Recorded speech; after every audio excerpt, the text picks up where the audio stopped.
Hey everybody, I hope you enjoyed my other two videos for Railways of the World by Eagle Games. The first video I showed you how the game plays, and then the second video I showed you some actual gameplay from the game. Now if you missed those two videos or you just want a quick overview of exactly how the game plays, I'm going to insert a really quick clip here. Gives you a quick overview of exactly how the game plays. If you want to bypass that clip, scroll down the YouTube comments below to the timestamps where the full video for the actual game begins.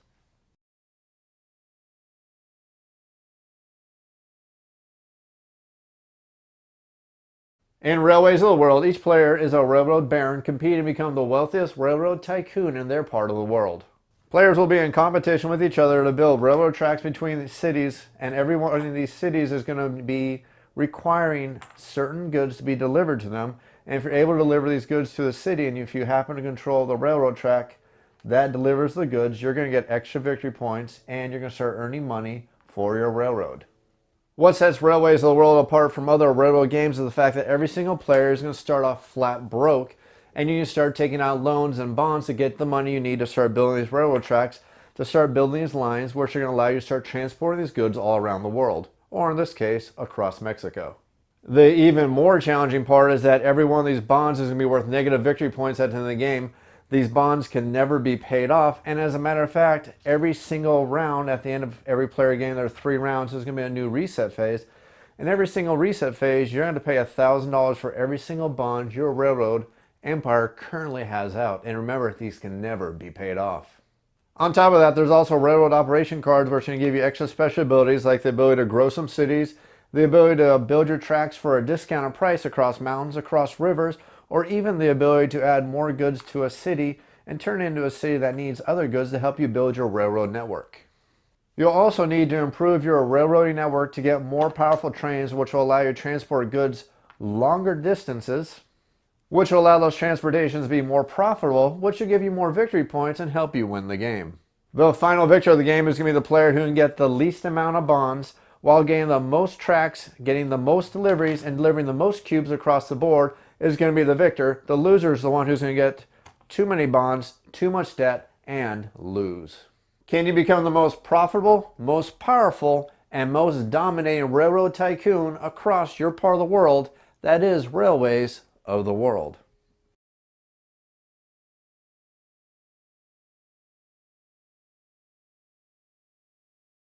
Railways of the World is one of those great games that's a great blend of simplicity with elegance and also some very deep gameplay mechanics that can make a game that, while on the surface looks pretty darn simple. I mean, after all, you're just building railroad tracks, you're laying out your trains, you're trying to lay your tracks, you're just simply moving cubes of one color to the cities that happen to match that want those same cubes.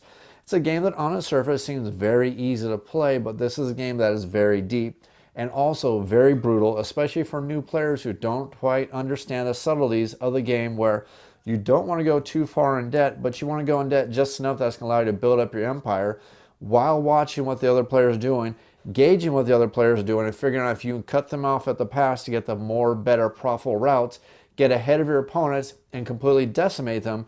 Because that is one other thing about Railways of the World. This is one of those games that a new player can be totally and completely obliterated by an experienced player, because there is so much strategy to this game.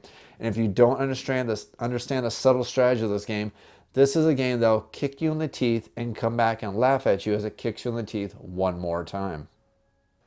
This game is also not really shy about its brutality. The game does have open scoring, and it is very, very easy to see where your scoring standings are currently running. Yes, granted, there is some hidden scoring thanks to the Baron cards, which can give you anywhere from 4 to possibly 8 or maybe even 10 extra victory points if you happen to have a Baron who gives you a lot of extra victory points for building lots of routes and your opponents aren't trying to stop you from doing that.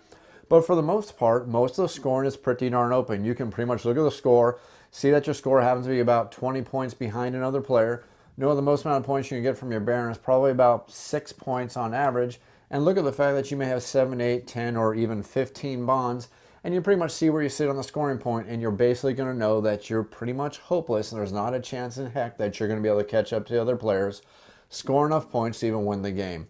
Now, the reason why I'm mentioning all these points about Railways of the World is because this is what's going to happen to you the first couple times you play the game. The first couple times you play this game is going to kick you in the teeth, especially if you're playing the game with players who are much more experienced than you.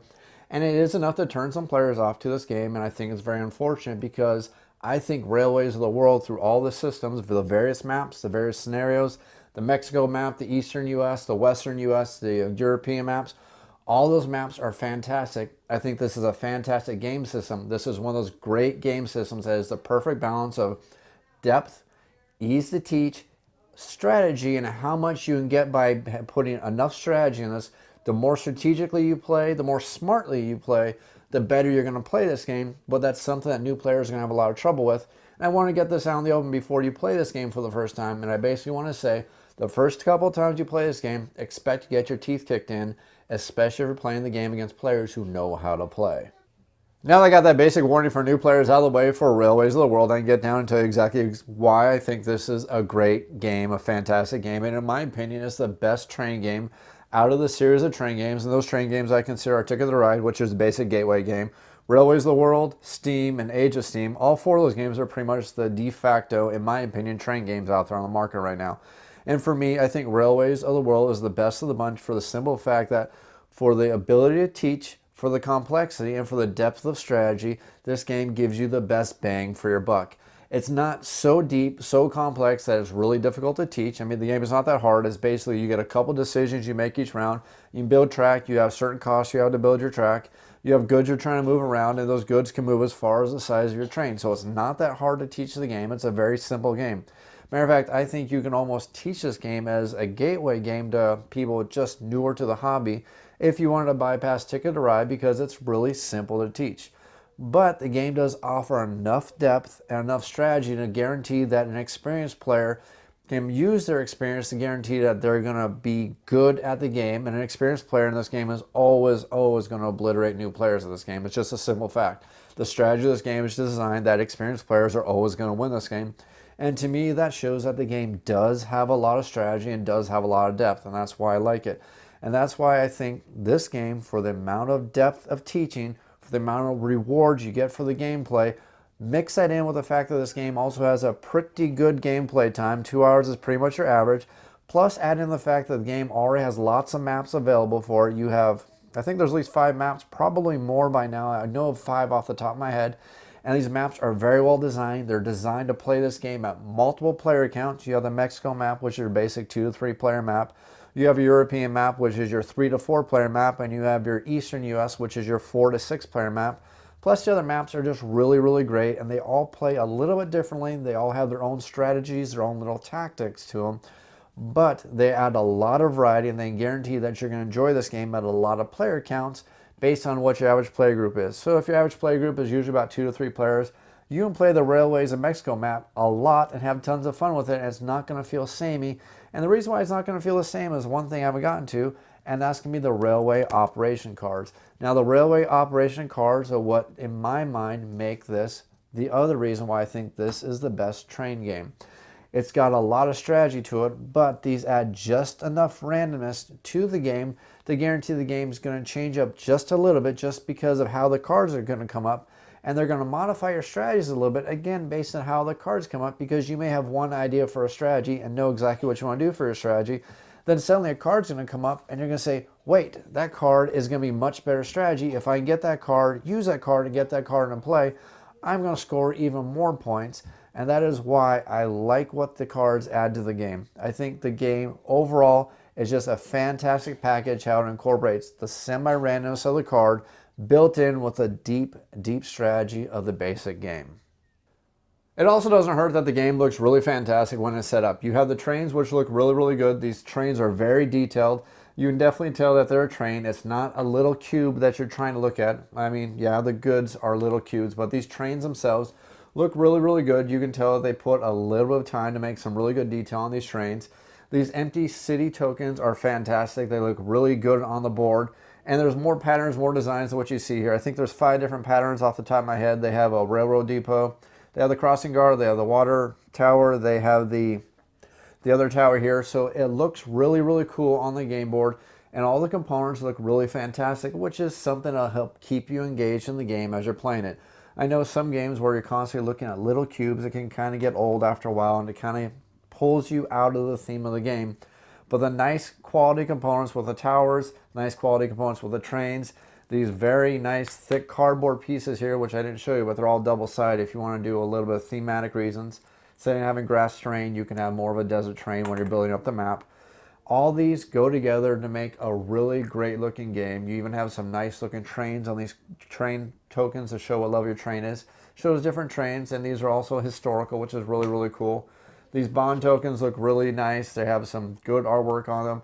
Even the money looks really decent. And now, I'm not a big fan of paper money. It gives me throwbacks to Monopoly, which almost makes me cringe when I think about it. But at least the money looks really cool. They did a great job of this. The components for this game are really fantastic up to one point, and now we have one of the biggest negatives I have towards the game, and that's going to be the rule books that come with the game. If you thought the rule books in Mage Knight were a pain, having to look through 2 different rule books, this game is going to send you into fits of rage trying to figure out how to play this game, which is such a shame because you're looking at a game that is actually really simple to explain and really simple to play, yet you're also looking at a game that you have to read 3 different rule books to figure out how to play, and there's a good chance you're going to read all 3 of these rule books and you're still not going to have any idea how to play the game. Of course, you could always watch my videos which will show you how to play, and I know that's a cheap plug, but hey, I'm going to throw it out there anyways. And when I'm trying to tell you just how difficult it is to learn how to play this game just from the rule books, just to give you a really good example of how the idea for the rule books for this game is supposed to play out. Supposedly, you're supposed to be able to read this rule book, which teaches you how to play the game, and then you'll read each individual rule book depending on which map you want to play to learn how to play the game. So in theory, if you wanted to play the Railways in Mexico map, in theory, you would think you'd read this rule book and the main rule book, and you know how to play the game, and you would be wrong. Because guess what? The rules for the Baron cards aren't anywhere in any of the rule books except the Eastern US map, even though the Mexico map uses Baron cards. So that's just one example of how difficult these rule books are, and it's not even written really that well. Sorry, it's the biggest knock I have against the game, and I really think it's a throwback to the fact that this game is actually basically a real reprint of the classic Railroad Tycoon board game, which used to have a single rule book, which was a little bit more understandable. And I think when they separated the rule books in these 3 separate rule books, somebody forgot to go through and proofread and fix all the errors and make everybody's life a little bit easier.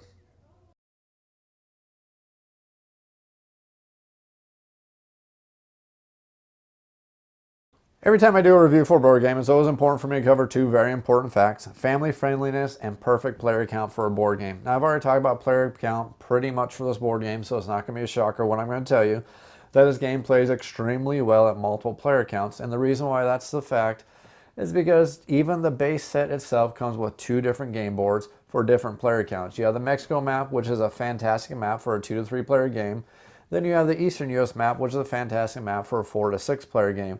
Now, if you want to have some more balance, you can also go out there and buy additional maps, such as the European map, which I've already mentioned, which is a fantastic 3 to 4 player map.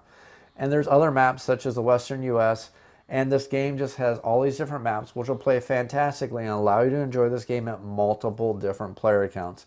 I think it's fantastic, and it's one of the biggest complaints I have with board games is when you have these board games that offer these wide spread of player accounts, but the games aren't really great at multiple player accounts. Railways of the World has fixed that problem by having multiple maps that are great at different player accounts to ensure that you're always going to enjoy this game, whether your player group is 2 players, 3 players, or happens to be 6 players. You're always going to find a map that's very challenging for everybody to enjoy.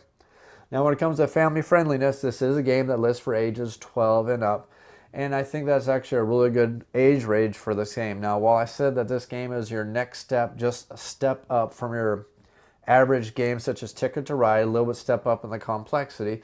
The trick is the game, on the surface, the complexity to teach is not that hard, but the depth of the strategy of this game is very deep strategy.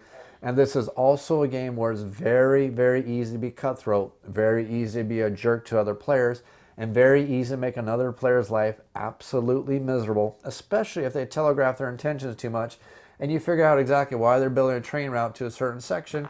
And if you see what they're doing, you can beat them to the punch, get the resources thereafter, take away their resources, and watch them waste all their money as they go further and further into depth, as they get more and more bonds, and you watch the victory point track slowly slide back down towards the negative because they don't have any money at the end of the game, which means they had to take tons of bonds and they lost the game. So I'm going to say this game, if you want to play this game the way that it's meant to be played, with its cutthroat, it's basically being a business shark. You want the older age on the kids. 12 and up is a great age range. You probably don't want to go too much younger unless you want to put on the kid gloves and not be cutthroat, not be a shark, and not try to tear your opponents apart.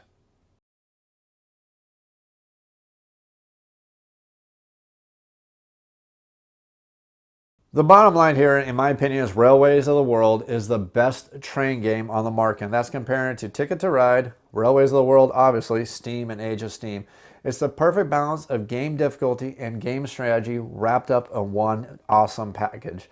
I like how the game works with the separate bonds where you are doing a constant balancing act of where you're trying to make sure you don't go too far into debt, but you got to take enough debt to make sure that you're building the ultimate railroad empire. I think this game has a fantastic balance, a fantastic amount of gameplay, a fantastic amount of replay, and it's also awesome as all these other maps that's going to allow this game to play at multiple different player counts.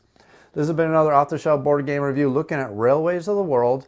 If you have any comments or questions, make sure you leave them in the YouTube comments down below. If you have any questions, you email me directly at offtheshelfboardgamereviews. It's the initials OTSBGR@gmail.com. As always, please subscribe, and thanks for watching.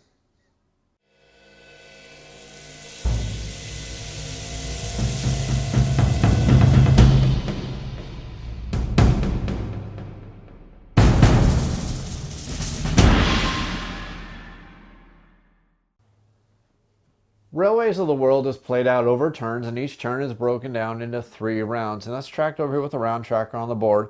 Every time somebody takes an action on their turn, I'm going to ramble, and I'm going to lose my train of thought, and I'm going to try to say this all over again, but sound intelligent.